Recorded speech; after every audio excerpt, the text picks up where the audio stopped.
Katudang chika ngayang kuyo guys, mo dito ang Cruise Airlines ngayang gisakyan. Ug ipadto mi sa ilang opisina guys. Mapasalamaton na lang sa mi guys nga mitabang siya sa akong maguwang. Ug mao to guys, wala na mi naglangan, amo na gid siyang gisundan. Kay bisan ako nagwonder ug na-curious ko ba kung asa na to yang bagahe. Sayang bas mga chocolate adto. Ug mao to guys, nakasulod na mi diri sa ilang opisina. Tama-tama gyud kay bugnaw kay diri sa sulod. Ug dining tungura guys, nag-fill up akong maguwang sa mga kinahanglang information about siyang luggage. Mapasalamaton gyud mig dako ani nga crew guys. Gani siya na ang nitiwas og fill up sa mga information. Kay bisan pa man sa kabugnaw sa lugar guys, distracted gyapon ang unon sa akong maguwang tungod sa nahitabo. Pamugod siya nagdahom nga naa dayon aning panghitabo. Ug matud man niya connecting type nga flight ang iyang gibook from the point of origin nga Auckland, New Zealand to the final destination sa Panglao International Airport. Sa check-in counter sa New Zealand, iyang gipangutana ang check-in agent about siyang luggage kung need pa ba i-check-in in every connecting countries. Ug tubag sa agent nga no need na daw. Ug makuha lang niya yung luggage sa final destination na mismo. Ug mao to siya, nisalig na pud siya sa giingon sa agent. Syempre guys, bisan kinsa naman di ba, ilahago ng trabaho. Ug mao to guys, gikan na Auckland, New Zealand, lupad siya pa Kuala Lumpur. Ya sa Kuala Lumpur naa siya layover nga 6 hours. Oh, 6 hours ha, dako-dako nga time. And then lupad na pud siya padung Naiya. Ug sa Naiya, naa siya 2 hours nga layovers. Padulong na pud siya diri sa Panglao Airport. Ano to siya guys? Mo na ni ang nahitabo karon. Matud pa sa mga staff, naa jud day ingon ani nga mga panghitabo.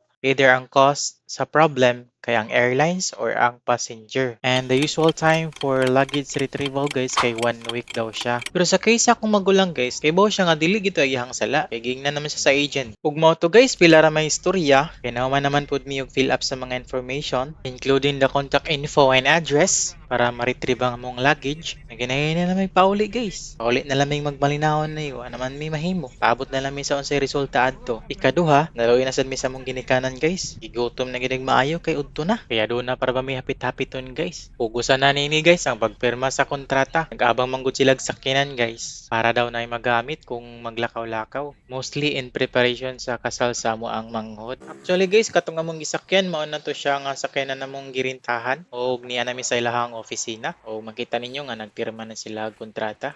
Brother. Yeah, bro. Hi. Manager o manager.